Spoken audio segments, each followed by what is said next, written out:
Here are the top 10 worst games for the Sega Genesis, according to fans of the Genesis and Mega Drive. Number 10 is Awesome Possum Kicks Dr. Machino's Butt. Yes, that's the actual name. Coming out during an orgasmic explosion of mascot-centered games, this one dared to be a little bit different with a save the environment theme. So much so that it has environmental trivia questions in between stages, and there's litter laying around the stages for the player to pick up. But the messaging falls flat because the game is a mess, mostly due to the frame rate. The emulator says 60 FPS, but my eyes say 10. The controls are erratic. It's really hard to do anything with precision, which in turn leads to cheap hits by enemies. Overall, it just looks like a black market bootleg of Sonic the Hedgehog.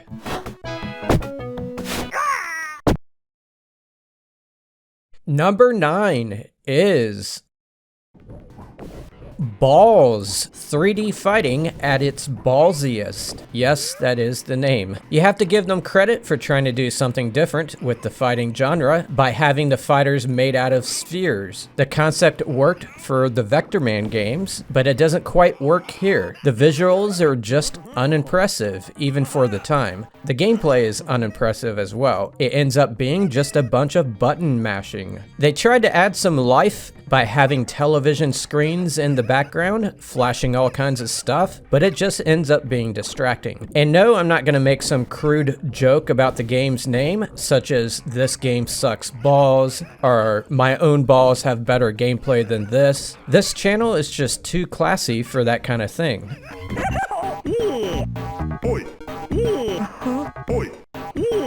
So how did I come up with this list? I went to various places on the internet where people were having conversations about bad Sega Genesis games. Places like YouTube videos, YouTube comment sections, Facebook groups, gaming message boards, Reddit, and even my own community post on YouTube. There aren't that many of these types of conversations because the Genesis seems to have not had the kind of differing quality in its games that other systems have had. But regardless, I spent hours capturing mentions of bad Genesis games. Then I made a pivot table and ranked the results. My own opinions about the games did not factor into these rankings. If you doubt the validity of these results, feel free to do a search on top 10 worst Genesis games or something like that, and you will see with your own eyes people mentioning the games that I show you today. Number 8 is Fantasia. It's hard to believe a Disney game made it to this list, especially one that came out after Castle of Illusion, starring Mickey Mouse, a game that got featured in my top 10 Sega Genesis games of all time video. So what exactly is wrong with Fantasia? Well, it pretty much fails in all the different ways a platformer can, such as the controls, the music, the physics, the way the enemies respawn, and the level design. It's especially puzzling why they chose to make the platforms blend in with the background, so it's hard to tell what you can jump on. Fantasia, more like Fantasia.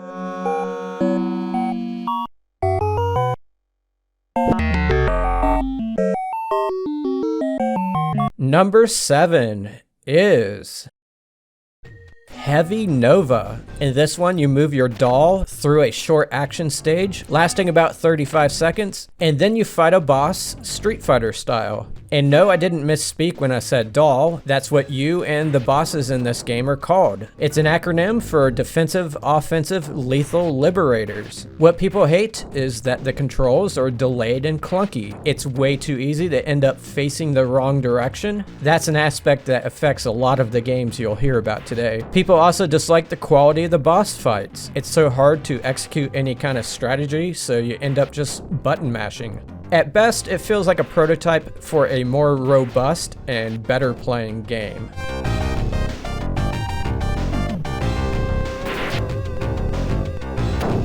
Number 6 is Welcome to the Fight Palace. Slaughter Sport. Yet another fighting game on this list that'll make you appreciate the existence of Street Fighter 2. There is no blocking, it's easy to end up facing the wrong way, and the hit detection isn't well implemented. You earn money for winning and playing good, but you have to spend some of that money to fill your health meter back up. Games normally fill your health for free, just saying. There are 16 fighters, but if you play the one-player mode, it forces you to start with only one particular one. Fun fact, after capturing this footage, I ended up with a headache and had to lay down for half an hour. I figure my brain couldn't handle the jittery animations of the combatants and the nonsensical nature of the fighting.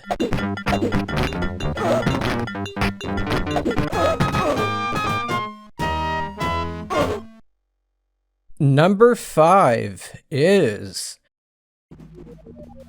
Batman Forever. Basically what they did here is they took Mortal Kombat and turned it into an action platformer. The characters were created from digitized video of real actors, and some of the moves like leg sweeps are reminiscent of Mortal Kombat. Does it add up to a fun experience? The consensus is no. The fighting has a flimsy feel to it, and executing basic moves like grappling is more complicated than it needs to be, which in turn causes players to get stuck, unable to figure out how to advance. The dark environments and overuse of foregrounds adds to the overall confusion. For what it's worth, there are defenders of this game. They say once you learn the moves and accept the art style, it's not a bad game at all.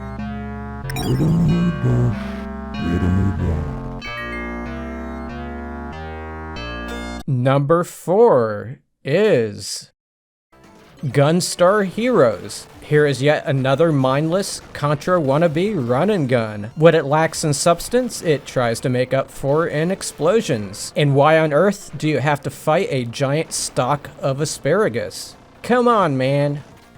Actually, this is a fake out. I like to put these in my top 10s to mix things up a little bit, and because I enjoy reading the comments from people who don't understand it's a joke. So I'll state that Gunstar Heroes does not belong on this list. The real number 4 goes to shaq-fu. I gotta say, after playing Slaughter Sport, this one feels like a breath of fresh air. It actually has blocking and an art style that's fun to look at. But when it comes to the overall fighting mechanics, it's a whole lot of nothing, just like my ex-wife was in the bedroom. There is input delay, bad hit detection, and when you press the jump button, you have zero control over the entire arc of the jump. I'll say it once again, it's so good to have Street Fighter 2. Special moves exist, but they are just hard to pull off during the opponent's relentless attacks. You often end up having to spam the same move repeatedly to win.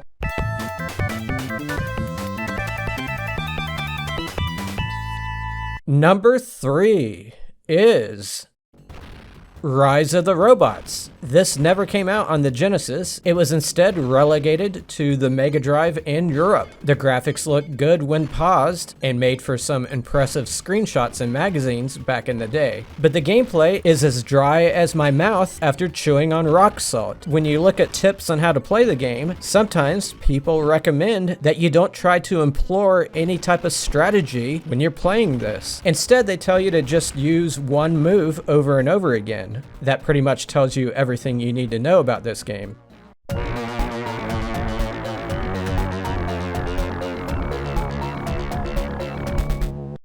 Before we get to number 1 and 2, let's do some dishonorable mentions. These are games that barely missed being in the top 10. I'm just going to read them off in no particular order.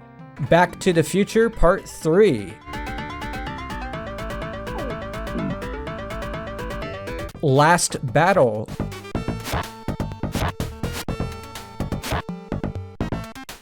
Eternal Champions.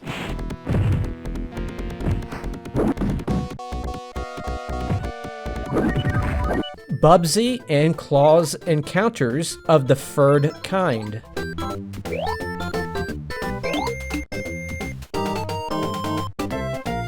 And finally, Ecco the Dolphin.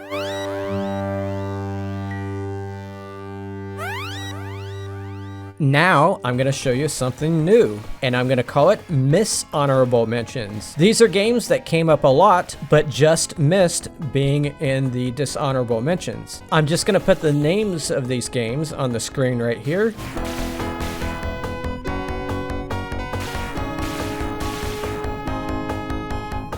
And now for number 2, and it is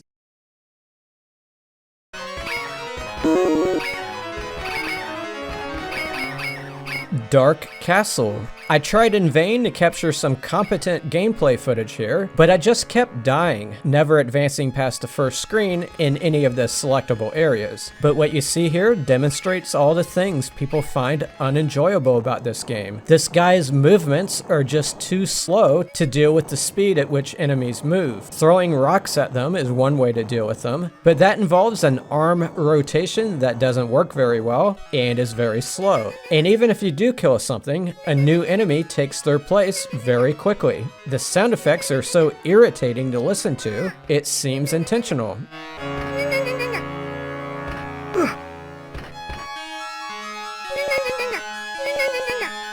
And we have arrived at number 1. The game that the most people mention as a bad game for the Genesis is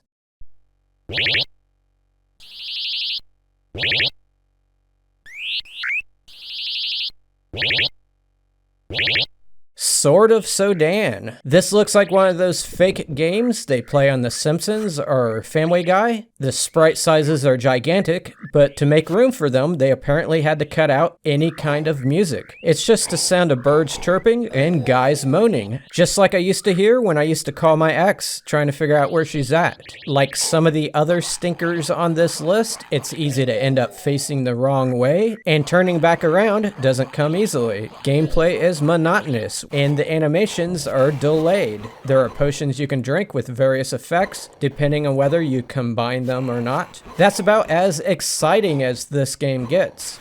But you want to know what is exciting? My other top 10 videos on this channel. Thank you for watching. I'll see you next time.